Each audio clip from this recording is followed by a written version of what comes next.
Hello and welcome to the 76th edition of the Locarno Film Festival and the press conference of the film Guardians of the Formula by director Dragan Bjelogrlic, who is today with us.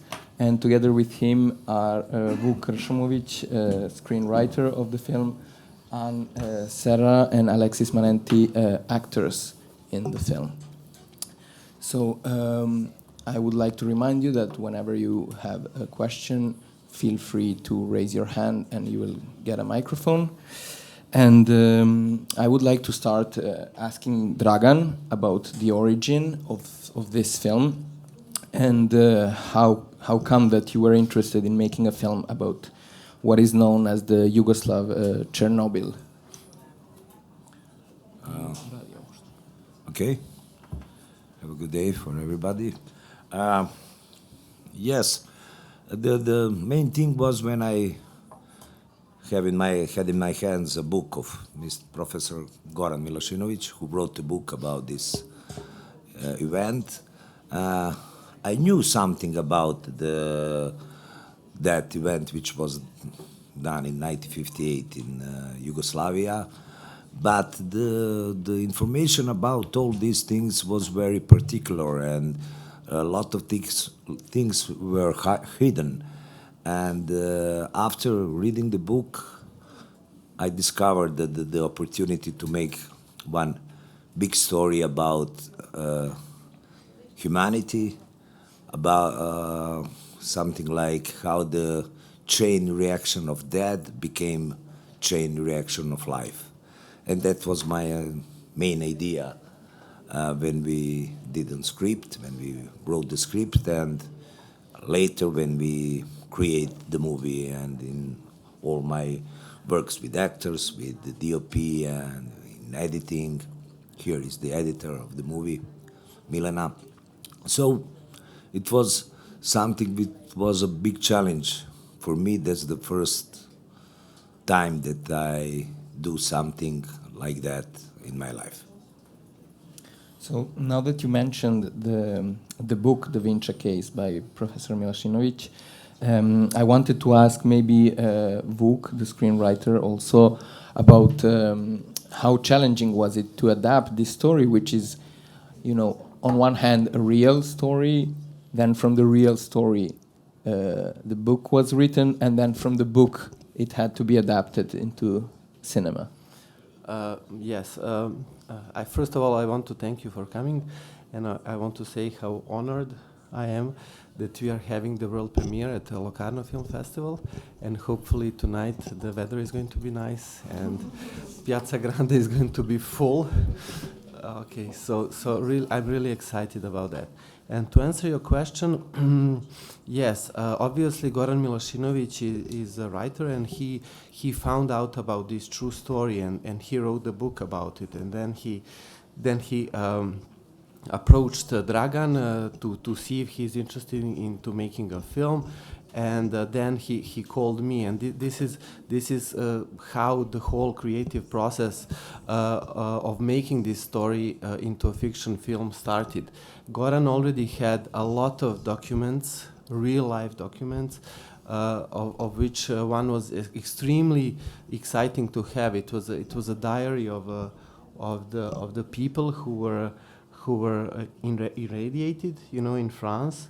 And during their stay in France for 4 months, while they were treated at the Clinic Curie, they wrote a diary about how they felt, about their meeting with the French donors and everything else. And it was really a document that is a part of history, let's say. And it's very exciting when you really start to research and investigate a story that is so exciting as this one, And I think that this is something when François Truffaut said, that sometimes reality can have more imagination than fiction in a way, So that was it, But obviously, we were making a fiction film, and then again we had to work on a story. We had to modify it a little bit. We had to do some even difficult decisions. Had to make some difficult decisions. But in the end, what we really wanted from the beginning, from the moment when Goran, approached us, is to tell this story about humanity, about something that is some act of some generous act of humanity that came from the French donors, and it's very interesting because at this moment, the story happened in 1958, and it was a Cold War, and Yugoslavia was part of the Eastern Bloc, and the whole world was divided, and it was basically not a matter of if the nuclear war is going to happen, but it was more of a question of when it will happen, and during this time, actually, we witnessed this, that there was an act of humanity from some people, who are ordinary French citizens. For example, Odette Draghi, played by Anna, is one of those characters, and it was amazing to discover, for example, how this woman, Odette Draghi, even though she had a family of 4, and really baby, she still decided to try to help these people, And it's interesting also how you start to investigate one story, and then somehow the actual contemporary events somehow bring this topic back into focus. We can all feel that we are now living, that the humanity is hanging by a thread in contemporary political situation with the war in Ukraine and everything else, and somehow your movie, your story becomes very, very important. So I think there is one, now that you were mentioning all this, let's say, background and this story of collaboration and humanity between two different countries back then that were in a way in two opposed poles. I think there's something very beautiful in making this film today also, that there is a real collaboration between many countries, but especially, let's say, Serbia and France. And I would like to ask in that context to Anne and Alexis about your experience on working with Dragan and with working with a Serbian crew on this film. Buongiorno. I will answer in French if you don't mind, because it's easier for me.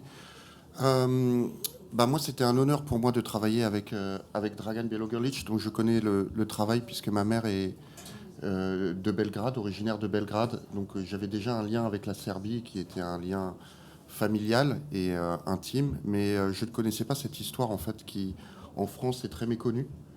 Donc j'ai découvert avec le scénario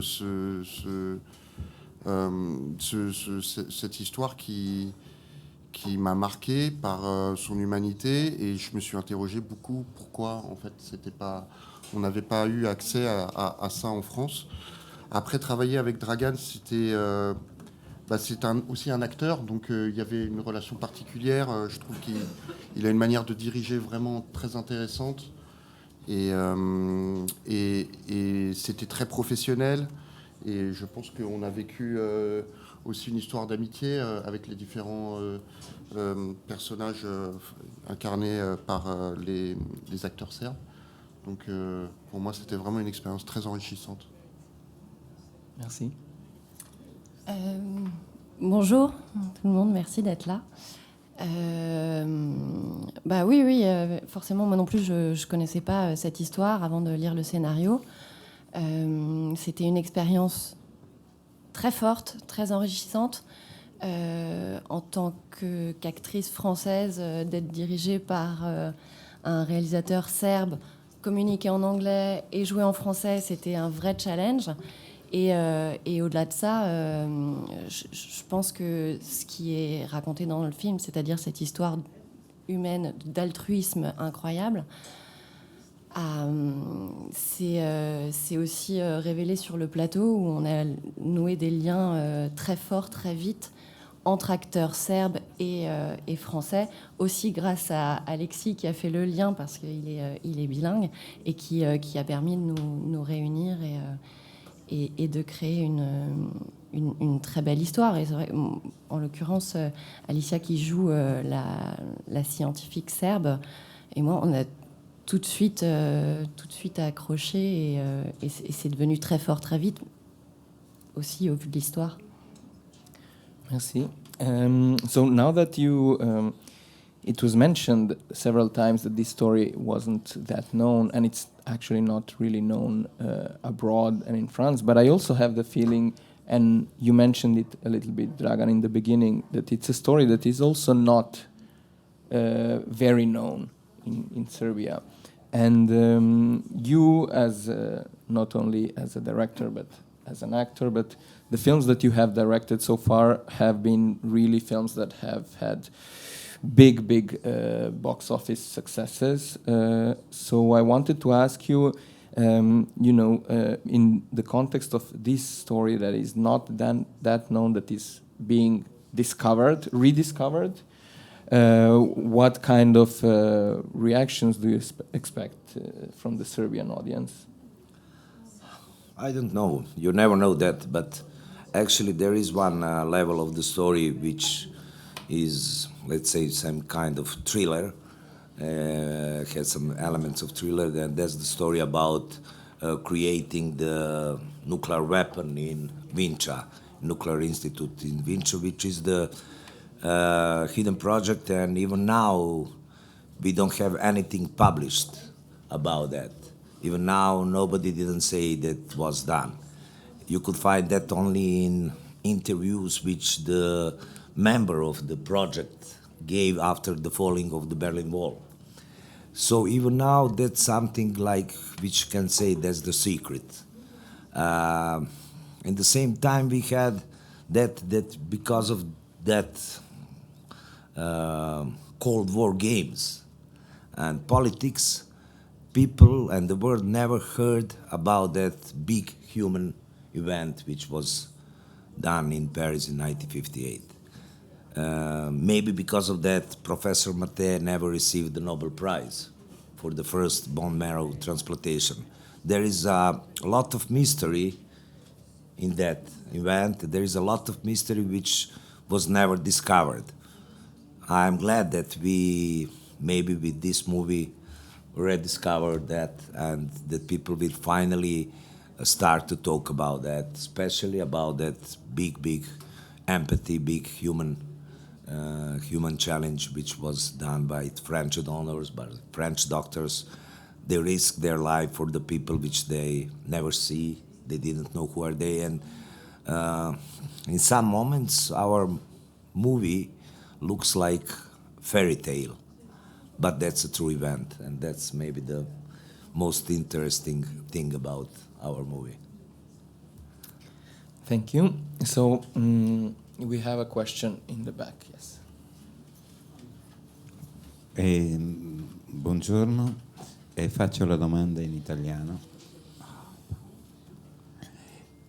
Quello che mi ha incuriosito il film, complimenti comunque per un film che è anche commovente sotto certi punti di vista, è il personaggio, è il capire chi è il protagonista. Magari in un film lo cerchi e non è certamente il professore medico quello che fa il trapianto il protagonista, ma è lo scienziato serbo, jugoslavo, che è il protagonista e che conduce tutto il gioco.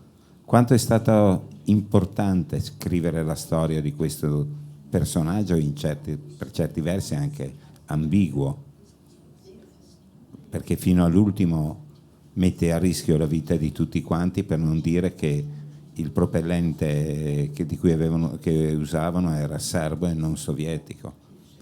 Ecco, volevo capire quanto era importante la costruzione della figura di questo che è il protagonista del film per me.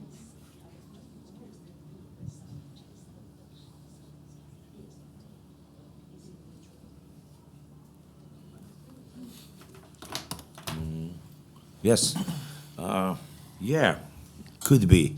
The thing is that two scientists are the main characters of the movie. So it depends what is your approach. For somebody, Professor Mate could be the lead, and Professor Popovic, scientist Popovic, as well could be a lead. But for me, both of them, that's the main level of the movie. Two scientists who are very similar, who are on the beginning of the story are ones against other. They don't trust each other, but in fusion of them, they help each other to change and to create new chain reaction of life. So the both characters are very important. The both of them, when we create the script, we insist on that relation to be the main mainstream of the movie, and to follow their relation, and through their relation to tell our story about this event and about that whatever you see in the movie.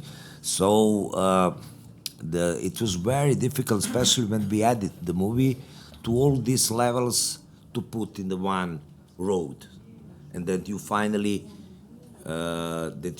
finish the story with very, very clear idea.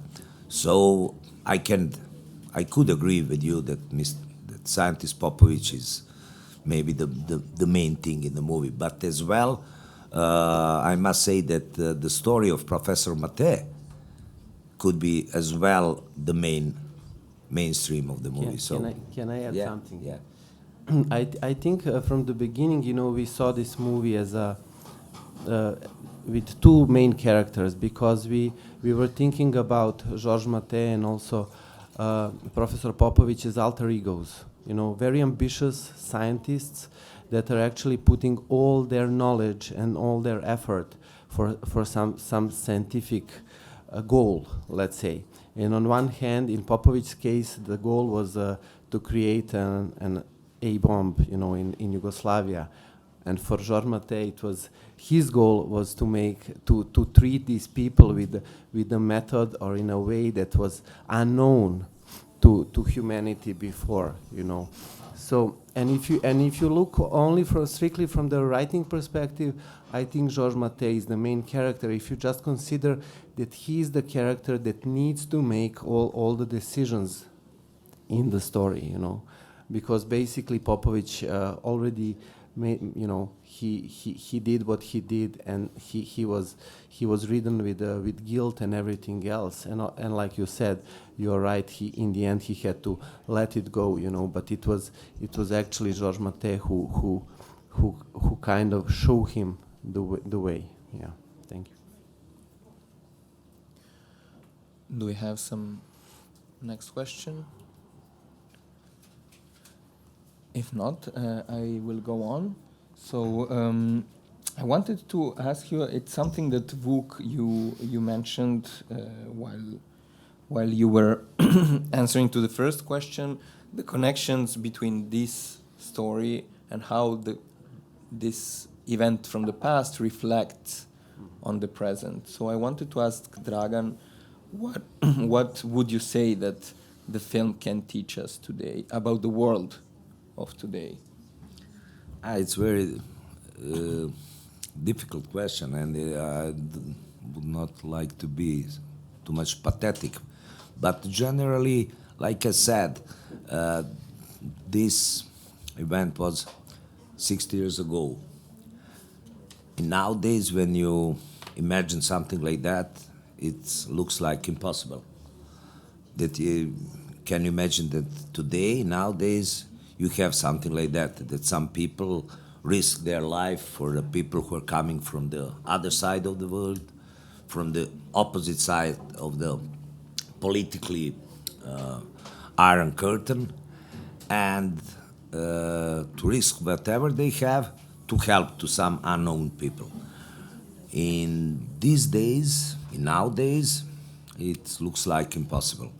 And that's the reason why I say that in some moments our movie looks like fairy tale story. And the main thing is that we have to remind all of us that without empathy, this world cannot survive. and we try to find on very delicate way to tell that message, and not to be sentimentally pathetic, not to be not to make something which can create some. We try to create very positive and touchable emotions to the people who are watching this movie, and to feel that message, not to hear that message, to feel it. That was the main thing and the main job. Can I add something? Yes. That's how we work together always. No. But when we try to figure out how those French donors made the decision to actually risk their lives in order to help complete strangers, we found out that we are not going to. It's impossible to do it dramatically, to make it, to make clear the motivation. And we decided, that there must be some innate goodness in all of us, that is working there. And this is what we in the end did. For example, we cannot explain why all of them decided basically to risk their lives to help complete strangers. So this is something that is shocking for the. That was shocking for the people back then, and we read about it in the diary. It was something that is still shocking, even more shocking today. But I think this is an important lesson for all, for humanity today, in a way. That there is something good, in all of us, and that there are, some people, ordinary people who wish best for the humanity, So yeah, that's kind of the message that we wanted to. Yeah. Thank you. Well, thank you. I think we can finish the press conference on this note.